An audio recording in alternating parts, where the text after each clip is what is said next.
episode 30 of the Throne of Angels video blog. If you're new here, my name is Derek Osborne, also known as the Angelic One, here to show you a world in miniature. This is not miniature, obviously. So, we'll put down the hammer and we'll pick up a pad, because you know the pen is mightier than the sword, right? Exactly. So there's so much that has gone on since my last episode. I'm just gonna kind of like glaze over all the new. No, I'm not even gonna touch that news because there was a lot of it, right? Lots of Kickstarters, lots of new releases, a few new miniature companies, all sorts of crazy stuff. So I'm just gonna hit on a few things that are new kind of right now. I got a list, as usual. At the top of that list, I've got the WGC, also known as the War Gamers Consortium. I'm going to throw links, obviously, down in the comments section. But it is basically an effort by a number of people to kind of bring the YouTube hobby community together, as well as expand and open up the miniature hobby in general. So definitely going to be connecting with those guys and throwing a number of referrals or references or just different things kind of in their direction, because they've got a great number of producers and a lot of cool things going on. So the War Gamers Consortium, keep your eye out for them. There's a number of Kickstarters that just went live or that are going live here in the next couple of days. The new one from my company, Cool Mini or Not, Dogs of War. It's a European style board game, 3 to 5 players. Designed by the fantastic game designer Paolo Mori. It's a fun game of intrigue, espionage, and quite honestly, backstabbing and conniving is a lot of fun. And I'm not a big Euro board gamer guy, so when I say that this one is a lot of fun, I think it'll connect fairly well as maybe like a Friday night alternative to miniature gaming. So take a look at that one. Creature Caster. Well, I'm in for the. They basically just kicked over the, or I should say, they basically just announced the Tree Spirit. I don't remember what it's called, but anyways, I backed for that, and I'm looking forward to it when it is rolling and ready. Ichiban Studio brushes. My buddy Hugo Matt over at Ichiban has a brush Kickstarter going for paintbrushes. We'll throw a link up in the comments section for that. Con season is in full swing. Just got back from Adapticon a couple of weeks ago. Had a blast. One of my favorite events of the year. I love going to that one. I get to see all my friends, hang out and play some games, meet some new people. I got to hang out with Andy Smiley this year from Games Workshop. Very talented and fantastic guy. Actually got to meet Graham McNeil and have breakfast with him. That was pretty cool. I also spent a lot of time with the WGC crew, and you know, then my regulars, of course.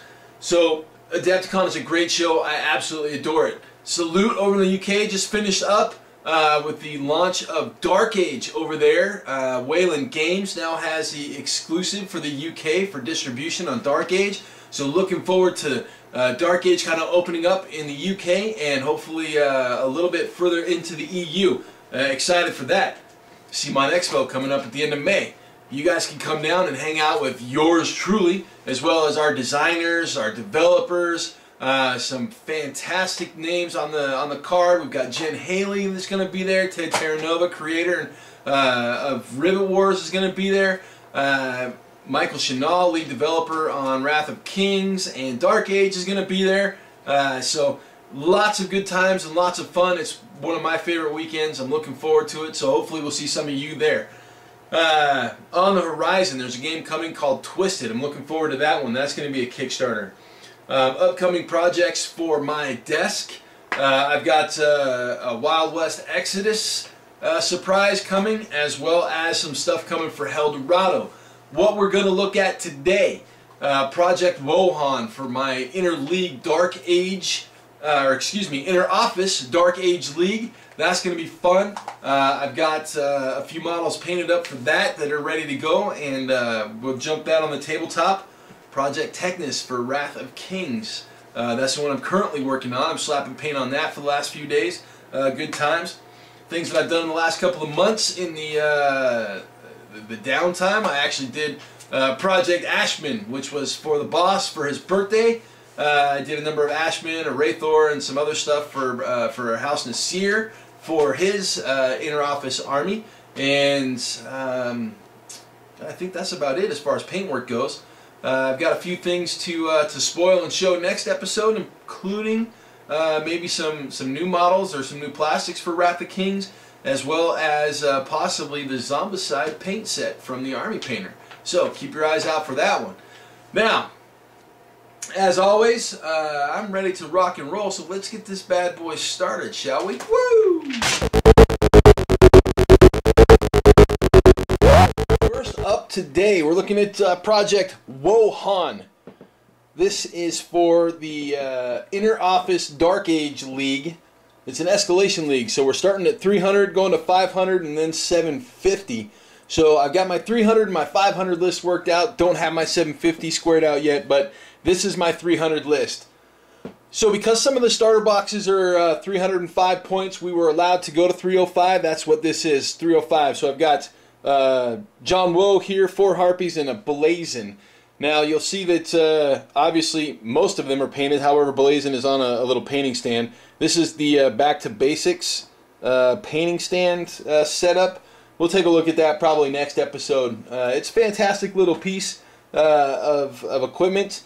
I grabbed a number of their paint racks, and they kind of sent it out as a thank you gift. So we'll take a look at that in depth. We'll take a look at my paint racks and my desk setup, or the evolution of my desk setup, probably in the next couple of episodes as well. But so for what I've done here with Project Woohan, reason I'm calling it that is this is obviously a lead-in to my my Johann or Cult of Metamorphosis slash Forces of the Heretic armies. So I will use these models as I see fit in those forces as well. As that and the Aircast are kind of my two primary go-tos for Dark Age. So with this one, I've got John Woe to start. We'll take a look at him in regards to kind of what he looks like, and then we'll look at the Harpies here in a second. Alright, so these are what I would consider tabletop quality models. I just grabbed some resin bases out of the back from Micro Art Studios. I believe these are the Chaos Waste bases or something similar. Just quick paint jobs. Gone with a basically a purple into a green or a bright green highlight. Not quite what I would consider the toxic cult green, but you know, it is a bright green. John's got some great detail on him. I haven't done any metallics, right? I kind of wanted to avoid metallics, mainly just due to the fact that, well, there's something different. So I wanted to go with basically all colors, quick, bright, simple, and easy. These paint jobs are really quick and simple. Like I said, just tabletop quality stuff for myself, but something striking and visually entertaining that I wanted to put on the table. For my Harpies, I actually converted a pair of Fallen Angels, so this is one of those. Took a pair of Harpy wings and obviously traded out the arms, and this is a Fallen Angel body. As you can see, this one's more green into purple than purple into green. I've got a pair of them like that. I've got this one, and then I've got the standard Harpy that is green into purple. And then the other Harpies, I went basically the other direction, purple into green, like I did with Woe. So, like I said, I wanted to basically get just something stark and very contrast oriented on the table, as well as something kind of unique and fun. I love these models. So the Harpies are one of my favorite sets of models. So my 750 may very well be just an entire sweeping line of Harpies. I could just go, you know, that direction. Who knows though? I might go with something heavy, throw an Abomination in there, or I don't know, maybe a Warhead. I like the Warhead. That's a great model, and it's great in the game. So there you go. 5 models, quick and easy, 305 points. I forgot to show you blazing, well, mainly because she doesn't have really much paint on her yet. As you can see, I've just got base coats for the flesh, and then where I'm going with her outfit. Great model. Detail on this thing is fantastic. I will say I did not have to do much in the way of cleanup, but fresh molds will give you a nice, crisp, clean sculpt. I totally dig it. But again, that's Project Woohan. 5 models, 305 points, quick and easy. Wobble, wobble, wobble. But as you can see, it is almost ready to go and get rocking on that tabletop. Once that leak starts, I'll probably do some coverage on it, and we'll check out a little Dark Age fun at the office.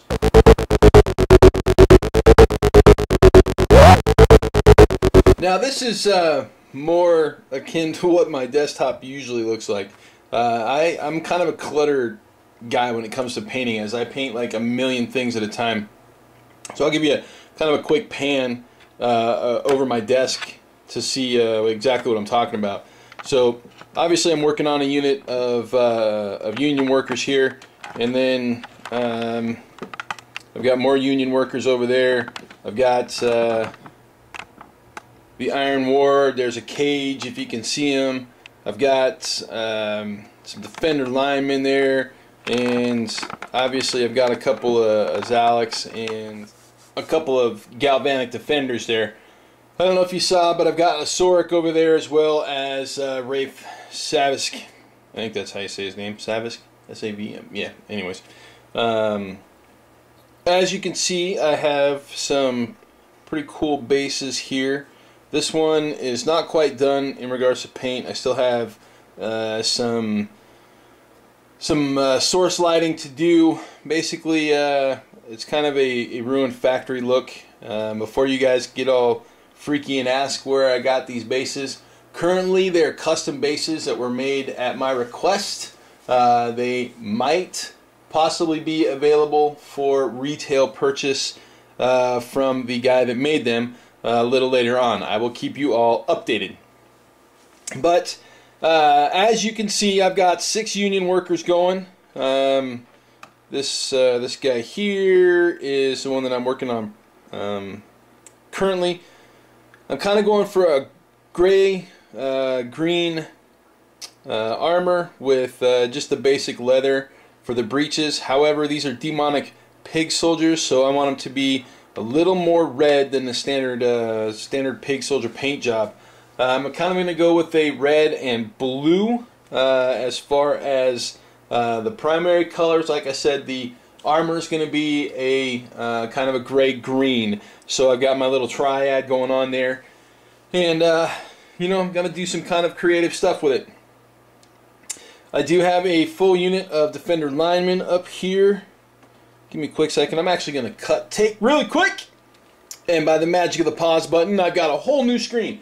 So I kind of lied. I'm not showing you the Defender linemen really yet. This is my second unit of union workers, as well as my 2 union bosses. I did a couple of quick conversions with these guys, as these 2 are resins, and the whip on the resin is very fragile, and these guys are going to be tabletoppers. So this is a piece of wire that I used, and then this actually is the resin whip that has been cut down considerably. And then basically I stole a trick from Jen Haley. She told me about it one day in the office, and what I did is I coated it from top to bottom with super glue. So it is nigh invulnerable or indestructible. Obviously the Iron Ward with Voy. And then you'll notice there are a couple of different colors of grays here. These guys, these 4 are resins, where these 2 are production plastics. So just a quick view. As you can see from where we're at here, not a whole lot of difference. There's minor shrinkage. I will say there's minor shrinkage, but not a ton, right? So these 2 are the same pose, and I want to get them side by side, so you guys could actually take a quick look and see in detail how different they are. And again, not terribly different. Well, I shouldn't say they're the same. They're not the exact same pose. The arms are a little bit different, and obviously they have some of the plastics. So this guy is obviously one of the alternate poses. Got permission from the boss man to use some of the plastics for this force, but side by side, as you can see, the details are just still fantastic on the plastics, and they translated very, very well. Very happy with this this line of product. So let's look at the Lineman really quick. You guys can see those. We have the Defender Lineman with the controller here on the left. I did my best to get you guys a front and a back shot. Now I only have one controller, and obviously the 3 poses on the Lineman, as they are basically the same 3 for the unit I have here. Now, as you can see, these guys are the production plastics as well, and the detail on these guys is just straight phenomenal. We'll go ahead and zoom in a little bit and kind of take a look at that for you. So here's that guy. He's got a goofy grin. I love his goofy grin. We've got this one, female, and then this guy, the old dude. So again, these are the production plastics. These are the kind of the first runs that they sent over to us for approval. So I got the permission to use these guys for Project Technus and the upcoming battle report that they're scheduled with. So we'll see kind of my force as Project Technus in that. Up next, we'll take a look at Wrath and then the cage. Here we have Wrath Sevisk. As you can see, also a production plastic model. One of the test units that they sent out for us to approve. As you can see, he's got the beefy banner, the sword that, you know, obviously says you're going to be hurt until next month, and then the giant steam pack armor. So this guy is pretty awesome. I totally dig the concept of the Defender Lineman. I actually really enjoy what this guy brings to the table, and I also think that they're a fantastic looking group of units when they are together. So up next, obviously the cage. We'll take a look at him, and then we'll kind of hit the wrap. Now here's the cage. So basically the Technus's monster, right? This is a giant mechanical beast with a dude in it piloting it. This is a 50mm base, probably the one that I'm going to put him on. But let's do a size comparison really quick so you guys kind of get an idea how big he is. There obviously is our Nephilim, and then I will put the Grey Knight on the other side. As you can see, it is a good sized model. So let's look at him in a little detail. Put these guys away really quick, and we'll kind of go over how this guy looks. Obviously, he's got a big ass axe and lots of techno baubles. Fun stuff. So this guy has a lot of great detail. We'll zoom in on his head here really quick, and you guys can take a look at actually what's going on in there. Come on, focus. There we go. So, that's his head. Pretty sweet. As you can see, lots of gears. Again, techno baubles, steam powered monster. So this guy is pretty sick. In the fact that he has a clockwork wind up on the back of him, I love that about this this army. It makes it a lot of fun for me. Brings back memories of Babes in Toyland. There's some detail the underside of the arm. Obviously there is a giant protective armor plate on the top side. This arm is a little different because he's got to hold the axe. Get more details of the legs, details of the underside of the body, and then another wide shot for it to take it all in. Again, next to a 50. So great size model. Love the detail on this thing. Again, this is one of the test plastics that they sent out. So this will be what hits retail. Very, very excited for Wrath of Kings. This is a fantastic, fun project. I definitely got to say thanks to the boss for letting me pull some of this stuff and have some fun with it. Over the next couple of episodes, obviously, we'll see this one progress. And like I said, I got a couple of other things coming up. Probably finish Blazing in there sometime as well. And I might even start in on Project Garizzi. So, let's hit the wrap and call it a day. And that is a wrap. So, Project Woohan, mostly done for the first 300 points, right? I've got one model to finish up, obviously.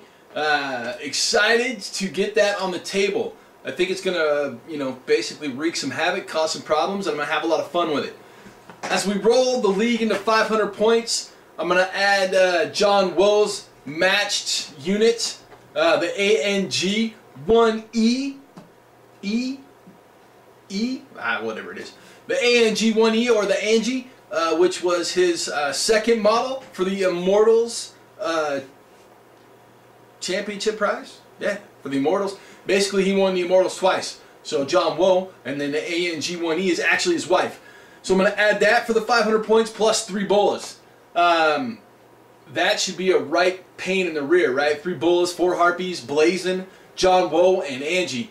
500 points in my office with that list. I'm going to be on like a lot of people's hit lists. They're going to be not happy with me because that is a fantastic little force. Haven't figured out what I'm doing for 750 yet, so obviously stay tuned as we roll into that. We will obviously be featuring some of that. Maybe I'll drag the camera in, show some games and whatnot, and kind of feature some of that as we kind of roll forward. Now, Project Technus. Obviously, I got my hands on some of the plastic production stuff, which is very cool. Thank you, Dave. I appreciate it, and I know the viewers do too. So you guys have a chance to kind of see those models unfold as I basically roll that force out. Now, my goal is to have that done inside of a few weeks. I want it, basically ready to roll by the CMON Expo, so people can. Either play it or play against it. I'll see if I can get one of my other forces, probably my Shale Han, up to snuff as well. We'll see. But yeah, that's the plan anyways. As we roll into the convention season, I'm going to see about picking up some stuff to give away, or maybe do some contests. We'll have to see what's going on. So stay tuned for episode 31. I actually have a little box of cool stuff I'm putting together to give away to one of you guys, or gals, whatever it may be. However, you'll have to tune in to 31 to find out what it is. Now, with that, as always, I'll do my best to see you guys in 2, because I've been failing pretty hard since I moved to the ATL. However, I do think I've got a handle on where I'm at, and I'll at least be able to pick up again on regular episodes. So I'll do my best for 2. However, if it's 3, don't be angry. Don't be mad. Don't be sad. But thank you for joining me, and I'll talk to you all soon.